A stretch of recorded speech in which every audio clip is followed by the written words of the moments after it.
20 को लखीमपुर के तिकुनिया में शांतिपूर्ण तरीके से विरोध कर रहे किसानों को एक गाड़ी से जानबूझकर कुचला गया था, जिसमें 8 लोगों की मौत हो गई थी। इस मामले में उत्तर प्रदेश एसआईटी ने 5000 पेज की चार्जशीट दाखिल की थी। एसआईटी ने गृह राज्य मंत्री अजय मिश्र टेनी के बेटे आशीष मिश्र को मुख्य आरोपी बताया था। इतना ही नहीं, एसआईटी के मुताबिक आशीष घटना स्थल पर ही मौजूद था, लेकिन बावजूद इसके इस मामले में इलाहाबाद हाई कोर्ट ने फरवरी में आशीष मिश्रा को जमानत दे दी थी, जिसके बाद पीड़ित परिवार के लोगों ने सुप्रीम कोर्ट का दरवाजा खटखटाया था। मामले में सुप्रीम कोर्ट ने सख्त रुख दिखाया और उत्तर प्रदेश सरकार को भी कड़ी फटकार लगाई थी। और आज इस मामले में सुप्रीम कोर्ट ने बड़ा फैसला लेते हुए आरोपी आशीष मिश्र की जमानत याचिका खारिज कर दी थी। अदालत ने आशीष मिश्रा को 1 सप्ताह के अंदर सरेंडर करने का आदेश दिया है। इसके अलावा सुप्रीम कोर्ट ने इलाहाबाद हाई कोर्ट के उस फैसले पर भी सवाल उठाया जिसके तहत आशीष मिश्रा को बेल दी गई थी। उच्चतम न्यायालय ने कहा कि हाई कोर्ट ने पीड़ित पक्ष का ध्यान नहीं रखा और अपने अधिकार क्षेत्र का अतिक्रमण करते हुए ये फैसला सुनाया। बता दें कि chief justice NV. Raman, justice Suryakant और जस्टिस हेमा कोहली की बेंच ने आशीष मिश्रा की बेल कैंसिल करने की मांग वाली अर्जी पर 4 अप्रैल को सुनवाई पूरी करते हुए फैसला सुरक्षित रख लिया था और आज इस मामले में कोर्ट ने अपना फैसला सुना दिया। इसके साथ ही सुप्रीम कोर्ट ने मामले को फिर से हाई कोर्ट को ट्रांसफर कर दिया है। कोर्ट ने कहा कि इस मामले में अगर कोई नया मुद्दा उठता है तो फिर इलाहाबाद हाई कोर्ट में भी अपील दायर की जाए। गौरतलब है कि लखीमपुर खीरी हिंसा मामले की जांच के लिए एसआईटी का गठन भी सुप्रीम कोर्ट के दखल के बाद ही किया गया था और अब सुप्रीम कोर्ट के सख्त फैसले के बाद आरोपी फिर से सलाखों के पीछे होगा, जिससे इस मामले में न्याय की उम्मीद बंधी है। सुप्रीम कोर्ट के फैसले पर सुहेल देव भारतीय समाज पार्टी के मुखिया ओम प्रकाश राजभर ने कहा कि हम सुप्रीम कोर्ट के फैसले का स्वागत करते हैं। 8 लोगों की हत्या होने के बाद भी अगर बेल मिल जाए तो ये दुर्भाग्यपूर्ण है। कोर्ट ने जो फैसला दिया है वो बहुत सही फैसला है और किसानों को न्याय तभी मिलेगा जब आरोपी को सजा मिल जाए। इस बयान से जाहिर हो रहा है कि एक बार फिर लखीमपुर मामले में बीजेपी को घेरने की तैयारी शुरू हो गई है। एक बार फिर दहल गई है दिल्ली, एक बार फिर अल्पसंख्यकों को बनाया गया निशाना।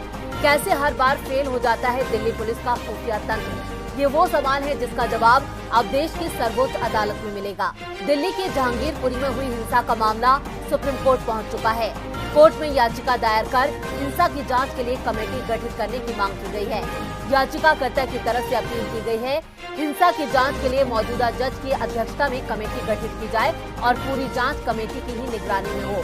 वकील अमृतपाल सिंह खालसा ने अपनी याचिका में कहा है कि इसी अदालत ने 2020 में दंगे रोकने में विफल रहने पर दिल्ली पुलिस को फटकार लगाई थी।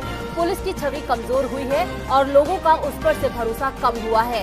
याचिकाकर्ता ने आरोप लगाया कि दिल्ली पुलिस की अब तक की जांच पक्षपाती और दंगों की तैयारी करने वालों को सीधे तौर पर बचाने की रही है। वकील ने कहा कि ऐसा दूसरी बार है जब राजधानी में दंगे हुए हैं और इस बार भी सिर्फ अल्पसंख्यकों को ही निशाना बनाया गया है। आपको बता दें कि जहांगीरपुरी इलाके में हनुमान जयंती के मौके पर शनिवार शाम शोभा यात्रा पर पथराव के बाद हिंसा भड़क गई थी। हिंसा मामले में पुलिस ने मुख्य आरोपी अंसार समेत 23 लोगों को गिरफ्तार किया है। इनके अलावा 2 नाबालिग भी पकड़े गए हैं। करीब 23 लोगों को हिरासत में लेकर पुलिस पूछताछ कर रही है। पुलिस ने रविवार को आरोपियों को अदालत में पेश किया, जहां से 12 आरोपियों को जेल भेज दिया गया, जबकि अंसार और गोली चलाने वाले आरोपी असलम को पुलिस कस्टडी में भेज दिया गया है। इलाके में फिलहाल शांति का माहौल है। गृह मंत्रालय ने एहतियात के तौर पर सीआरपीएफ और आरएफ की 5 और कंपनियां भेजी हैं। दिल्ली पुलिस ने पूरे मामले की जांच क्राइम ब्रांच को सौंप दी है। महाराष्ट्र में मंदिर और मस्जिद में लगे लाउडस्पीकर अब बंद हो जाएंगे। 3 मई से राज्य में इसकी शुरुआत हो रही है। धर्मस्थलों पर बजने वाले लाउडस्पीकरों को लेकर फरमान जारी किया गया है। सभी को इसके लिए नए सिरे से अनुमति लेनी होगी। 3 मई तक जो लाउडस्पीकर बजाने की अनुमति नहीं लेगा उसके खिलाफ कार्रवाई होगी। जहां पहले से ही लाउडस्पीकरों का प्रयोग हो रहा है, ये नियम उन पर भी लागू होगा। नासिक उपायुक्त दीपक पांडे ने बताया कि हनुमान चालीसा या भजन चलाने से पहले इसकी भी अनुमति लेनी होगी। ये अजान के 15 मिनट पहले या बाद में नहीं चलाई जा सकेंगे। मस्जिद के पास 100 मीटर के दायरे में इन्हें चलाने की तो अनुमति भी नहीं दी जाएगी। दरअसल महाराष्ट्र में इस समय अजान का विवाद छाया हुआ है, इसलिए प्रशासन टकराव को टालने की कोशिश में जुटा है। राज ठाकरे की महाराष्ट्र नवनिर्माण सेना पार्टी ने तो ऐलान कर दिया है कि 3 मई तक लाउडस्पीकर हटा लिए जाएं। दूसरी ओर सरकार भी पूरी तरह से सक्रिय हो गई है। महाराष्ट्र के गृह मंत्री दिलीप वलसे पाटिल ने कहा कि लाउडस्पीकर को लेकर राज्य की पुलिस और मुंबई के कमिश्नर बैठकर निर्णय लेंगे और गाइडलाइन तय करेंगे। पुलिस ऐसी परिस्थिति को संभालने के लिए तैनात होती है। पाटिल ने कहा, हमें राज्य में कानून और व्यवस्था के हालात पर नजर रखनी होगी। जल्द ही वो सीएम से भी मुलाकात करेंगे। पाटिल के बयान से साफ है कि मंदिर और मस्जिद में लाउडस्पीकर नहीं हटाए जाएंगे, बस इसके लिए उन्हें अनुमति लेनी होगी और जहां टकराव के हालात हैं, वहां प्रशासन स्थिति को देखकर फैसला करे।